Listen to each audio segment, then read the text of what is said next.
जरा इन खाली बर्तनों की खामोशी की तरफ भी अपनी नजर डालिए। आखिर कब तक हम खुद को दिलासा देते रहेंगे? पेट की आग अब उम्मीदों से नहीं बुझती। पूरे गांव में शायद हमारी ही किस्मत इतनी रूठी हुई है, जहां आधा महीना चूल्हा जलने से पहले ही बुझ जाता है। पड़ोस की स्त्रियां सजी सबरी सपनों की बातें करती हैं, गहनों की बातें करती हैं, और मैं यहाँ सिर्फ 2 वक्त की रोटी भी जैसे तैसे किस्मत से मांगनी पड़ती है। मैं तुम्हारा दर्द समझ सकता हूँ भाग्यवान। तुम जानती हो कि मैंने कभी मेहनत से मुंह नहीं फेरा। हर सुबह अंधेरे के साथ ही जंगल की राह पकड़ लेता हूँ और शाम तक थकान को कंधों पर ढोकर वापस आता हूँ। ये कुल्हाड़ी और लकड़ियाँ ही हमारी पहचान है। इन्हीं के सहारे ये घर अब तक टिका हुआ है। हालात मुश्किल हैं, मैं मानता हूँ, पर एक दिन यही मेहनत हमारी तकदीर बदल देगी। तुम चिंता मत करो। आज मैं जंगल के उस पार जाऊंगा जहाँ की लकड़ियाँ सबसे महंगी बिकती हैं। सब ठीक हो जाएगा, बस मुझ पर भरोसा रखो। भगवान पर यकीन है, वो हर दर्द का हिसाब चुका देगा। धैर्य? पिछले 10 सालों से मैं बस इसी का सहारा लेकर जी रही हूँ। घुट घुट दर्द पीकर जी रही हूँ। आपकी ये बातें अब दिलासा नहीं, जख्म बन चुकी है। अरे लकड़ियाँ काटने के अलावा भी दुनिया में बहुत कुछ काम है। आप गांव के मुखिया जी के पास जाकर कोई काम क्यों नहीं मांग लेते, या शहर जाकर कोई काम ढूंढ लीजिए। लकड़ी काट कर आप सिर्फ अपना कंधा तोड़ रहे हैं। हर रोज खुद को तोड़ने से बेहतर है खुद को एक मौका दिया जाए। गरीबी सिर्फ जेब की नहीं होती, ये धीरे धीरे इंसान को अंदर से खाली कर देती है। मुझसे अब ये भूख, ये हालात और बर्दाश्त नहीं होती। मुझे बस इतना चाहिए कि कम से कम हम दोनों चैन से एक रात सो सके, बिना इस डर के कि कल सुबह क्या खाएंगे। ठीक है भाग्यवान, अगर तुम्हें लगता है कि मेरी मेहनत कम पड़ रही है, मैं आज से ही कोई नया रास्ता ढूंढूंगा। लकड़ियां काटने के साथ साथ कुछ और करने की कोशिश करूंगा। आज ही गांव के मुखिया जी के पास जाकर काम की बात करता हूँ। शायद उनके पास मेरे लायक कोई काम मिल जाए, क्योंकि मैं नहीं चाहता कि तुम्हारी आंखों में कभी बेबसी दिखे। मैं वादा करता हूँ, हालात चाहे जैसे भी हो, मैं झुकूंगा नहीं। बस आज का दिन किसी तरह गुजर जाने दो। शाम को जब मैं लौटूंगा तो किस्मत से कुछ बेहतर लेकर आऊंगा। मैं बस तुम्हें मुस्कुराते हुए देखना चाहता हूँ। मेरे लिए दौलत नहीं, तुम जरूरी हो। अब बस एक ही रास्ता बचा है, मुखिया जी से बात करनी होगी। राम मुखिया जी के घर जाने के लिए निकलता है और थोड़ी दूर चलते ही उसे एक आवाज आती है। बेटा, क्या मुझे थोड़ा सा पानी मिल सकता है? मैं बहुत दूर का सफर करके आ रही हूँ। वो औरत काफी शांत, आंखें तेजस्वी और शरीर बेहद कमजोर था।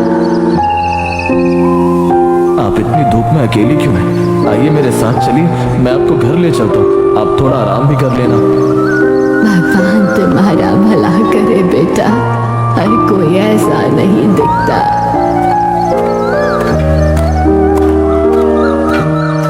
राम उसे घर लेकर आता है।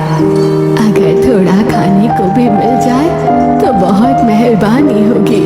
कई दिन से कुछ खाया नहीं है बेटा।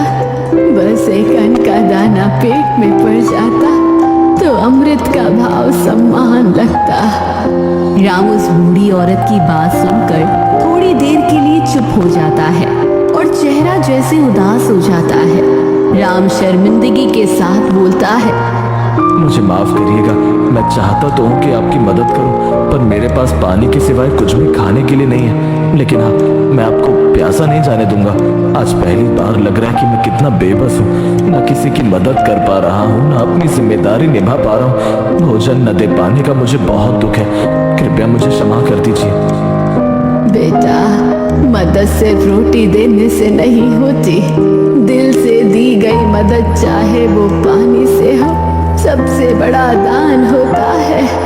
जो इंसान अपने से पहले किसी और व्यक्ति के बारे में सोचे, वो ही सबसे बड़ा दानी होता है। तुम मेरे लिए पानी ले आओ, मेरे लिए वो अभी किसी अमृत से कम नहीं होगा।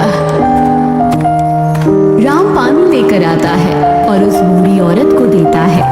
जैसे ही वो बूढ़ी औरत पानी पीती है, उसका चेहरा चमक उठता है। आंखों में एक अजीब सा तेज दिखता है। मैं तुम्हारी सेवा से बहुत प्रसन्न हूँ। बूढ़ी औरत राम को खुश होकर आशीर्वाद देती है। मैं तुम्हें 3 वरदान देती हूँ, मांगो। तुम्हें क्या मांगना है? बड़ा घर, सोना चांदी, हीरे जेवरात, लंबी उम्र, हीरों से जड़े वस्त्र। बोलो क्या चाहिए तुम्हें? तुम्हारी हर मांग पूरी होगी। आपने तो मुझे बहुत असमंजस में डाल दिया। वैसे तो मैं बहुत कुछ मांगना चाहता हूँ, पर इतना लालच करना अच्छी बात नहीं। इसीलिए मैं अपनी बुद्धि का प्रयोग करना चाहता हूँ, जो कि मेरे मुश्किल समय में मेरे काम आए। मेरा पहला वरदान यह है, ये कुल्हाड़ी केवल लकड़ी काटने का औजार न रहे। जिसे भी मैं इसे दूं, वो मेरी इच्छा के अनुसार काम करने को मजबूर हो जाए। और अगर कोई मेरे खिलाफ नियत से इसे उठाए, तो ये उसकी ताकत को ही उसके खिलाफ इस्तेमाल करे। जब तक मैं आदेश न दूं, वो इसे छोड़ भी न सके और रोक भी न सके। अजीब मांग है, पर वचन के अनुसार तथास्तु। तुम्हारी कुल्हाड़ी अब से तुम्हारी गुलाम है। अब तुम बिना समय गवाए अपनी दूसरी इच्छा बताओ। याद रखना, अब तुम्हारे पास 2 ही मौके बचे हैं। राम पास ही रखी कुर्सी की तरफ इशारा करके अपनी दूसरी इच्छा बताता है। मेरा दूसरा वरदान ये है, ये साधारण सी कुर्सी एक जादुई बंधन बन जाए। जो भी इस पर बैठे, उसका शरीर ही नहीं, उसकी शक्ति भी कैद हो जाए। वो चाहे कितना भी बलवान हो, मेरी अनुमति के बिना उठ न सके, न अपनी शक्ति का उपयोग कर सके। तथास्तु। तुम्हारी सोच किसी आम आदमी जैसी नहीं है। तुम्हारे पास अब ये आखिरी मौका है। अगर तुम्हें बड़ा महल जैसा घर, नौकर चाकर, सोने की मोहरें चाहिए तो बताओ, मैं अभी हाजिर करती हूँ। तुम बस बोल के तो देखो। तुम अपनी गरीबी हमेशा के लिए खत्म नहीं करना चाहोगे। अपनी तीसरी इच्छा मांगो और अपने भाग्य का फैसला खुद करो। मेरी तीसरी इच्छा और आखिरी इच्छा यह है कि ये पुराना थैला एक रहस्यमयी कारागार बन जाए। जिस भी वस्तु या प्राणी को मैं इसमें डालूं, वो पूरी तरह मेरी कैद में चला जाए। ना वो बाहर आ सके, ना अपनी शक्ति का उपयोग कर सके, जब तक मैं खुद उसे मुक्त ना करूं। आप मेरी ये 3 इच्छाएं पूरी कर दीजिए। वचन के अनुसार मैं तुम्हारी तीनों इच्छाएं पूरी करती हूँ। राम, तुम कोई साधारण व्यक्ति नहीं हो। तुमने अपनी बुद्धि का इस्तेमाल करके 3 बिल्कुल विचित्र वरदान दिए हैं।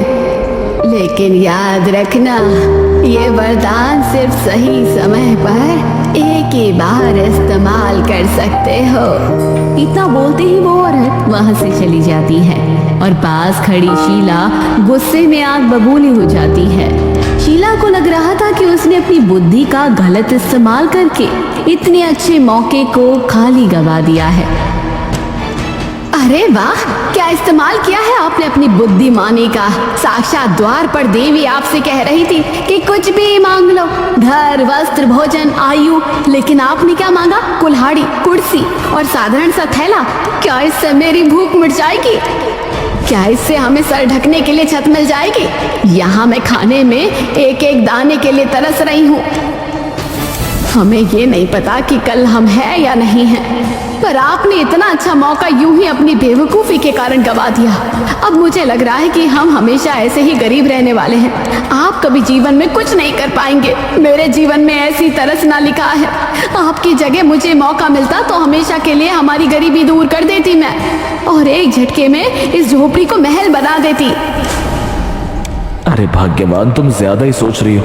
तुम केवल वो साधारण वस्तु देख रही हो, लेकिन मैं उन्हें हमारा सुरक्षा कवच की तरह देख रहा हूँ। लालच में आकर मांगा हुआ धन ज्यादा समय तक नहीं टिकता, और बुद्धि से बनाई गई संपत्ति हमेशा साथ रहती है। तुम मुझ पर भरोसा रखो, मैं तुम्हें इन 3 वरदानों से वो सब दूंगा जो तुम चाहती हो।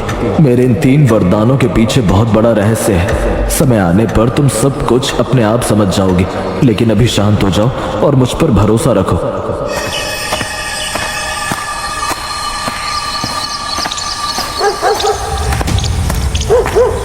राम शीला के बहुत सुनाने के बाद उदास होकर गांव के जंगल की ओर पहुंच जाता है। उसका मन अशांत था और पेट में भूख की आग लहर रही थी। उसे लग रहा था कि शायद उसने सच में वरदान मांगने में गलती कर दी है। चलते चलते वो जंगल के उस मायावी हिस्से में चले जाता है जहाँ किसी आम व्यक्ति का जाना मना होता है। थोड़ा थक जाने के बाद वो एक पेड़ के नीचे विश्राम करने लगता है। शायद शीला सही कह रही है, मुझसे वरदान मांगने में गलती हुई है। अब मैं अपने आप को कैसे माफ करूंगा? घर जाकर क्या मुंह दिखाऊंगा शीला को कि आज फिर हमें भूखा सोना पड़ेगा? घर में शीला के गुस्से और खाली बर्तनों के अलावा कुछ भी नहीं है। लकड़ियां भी सारी सूखी पड़ी हुई हैं। अगर मैं उसी समय सोने की मोहरें मांग लेता तो मुझे इस तरह भटकना नहीं पड़ता। मेरी ही किस्मत इतनी फूटी हो सकती है और आगे चलने की हिम्मत भी नहीं बची है। पेट में अन्न का एक दाना नहीं है। हे भगवान, अब मैं क्या करूं? घर क्या लेकर जाऊंगा? तभी उसे वहां घोड़े के पैरों की आवाज आती हुई सुनाई देती है। कौन है? कौन है वहां? तभी झाड़ियों में से एक विचित्र सा आदमी निकल कर आता है। उसके चेहरे पर एक अजीब सी मुस्कुराहट होती है। वो जैसे ही राम की तरफ बढ़ना शुरू करता है तो उसके पैरों से खटखट की आवाज आती है। जैसे ही राम की नजर उसके पैरों पर पड़ती है, उस व्यक्ति के पैर आम इंसान जैसे ना होकर घोड़े के पैर जैसे हो जाते हैं। राम देखकर हैरान रह जाता है। अरे सुनसान जंगल में इस तरह मायूस बैठे हो? दिल का बोझ बहुत भारी लग रहा है क्या? तुम्हारी गहरी सांसें तो मानो हवा को भी थमा रही हैं। कहो, क्या परेशानी है? क्या हालात ने तुम्हें घर से दूर कर दिया, या किस्मत ही बार बार तुम्हारा साथ छोड़ रही है? घबराओ मत, मैं इस जंगल का रक्षक हूँ और इंसानों के दर्द को आसानी से समझ लेता हूँ। तुम्हारी आंखों में छिपी बेबसी मुझे साफ दिखाई दे रही है और सच कहूँ तो मुझे तुम पर दया भी आ रही है। अगर तुम चाहो तो मैं तुम्हारी किस्मत को एक ही पल में बदल सकता हूँ। तुम्हारे सारे दुख, सारी तंगी खत्म हो सकती है, लेकिन हर चमत्कार की एक कीमत होती है। तुम्हें बस मेरी एक छोटी सी शर्त माननी होगी। क्या कहते हो? क्या तुम अपनी किस्मत को नई दिशा देना चाहोगे? प्रणाम। आप इस घने जंगल में अचानक कैसे प्रकट हुए और आपको मेरे मन की पीड़ा का आभास कैसे हुआ? आपकी बातें सुनकर मेरे मन में शंका भी हो रही है। और ये आपके पैर, ये किसी साधारण मनुष्य जैसे नहीं लगते। कहीं आप वही रहस्यमय शक्ति तो नहीं जिनकी कहानियां हम बचपन से सुनते आए हैं, जो मीठे वचनों से लोगों को फंसाकर कैद में रख लेते हैं? सच कहूं तो आपसे बात करते हुए मुझे डर भी लग रहा है, लेकिन मन की जिज्ञासा मुझे रोक नहीं पा रही। कृपया बताइए, आप कौन हैं और मुझसे आखिर चाहते क्या हैं? लगता है तुम उतने भोले नहीं जितने दिखते हो लकड़हारे। तुम्हारी नजरें काफी तेज हैं। हाँ, तुमने ठीक पहचाना।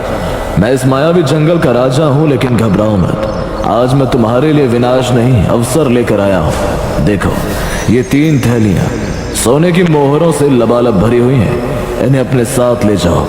अपनी पत्नी की हर अधूरी इच्छा पूरी करो। अच्छे वस्त्र पहनो, स्वादिष्ट भोजन करो और इस टूटी झोपड़ी को एक शानदार महल में बदल डालो। और मुझे इसकी क्या कीमत देनी पड़ेगी? इसके बदले में मुझे तुमसे एक छोटा सा वचन चाहिए। आज से ठीक 1 वर्ष बाद तुम्हें मेरे साथ मेरे लोक में चलना होगा और फिर तुम्हें मेरी सेवा करनी होगी। 1 साल की बेफिक्र जिंदगी, अपार धन दौलत, सोच समझकर फैसला करना, क्योंकि हर सौदा किस्मत बदल देता है। राम को समझ आ रहा था कि वो मायावी राक्षस उसे अपने जाल में फंसाना चाहता है, पर उसके दिमाग में अभी गरीबी और उसकी पत्नी के ताने की आवाज गूंज रही थी। वो उसकी बात मान लेता है और सोचता है कि अभी ये धन ले लिया जाए और बाद में उन वरदानों की सहायता से इस राक्षस से निपटा जाए। आप कह तो ठीक रहे, और कितने दिन तक ऐसे एक एक अन्न के लिए मरा जाए? भूख से मरने से तो अच्छा है कि कम से कम 1 साल तो आराम की जिंदगी जी ली जाए। मेरी पत्नी को लगता है मैं जीवन में कुछ नहीं कर सकता। मैं उसकी सारी ख्वाहिशें पूरी करना चाहता हूँ, लेकिन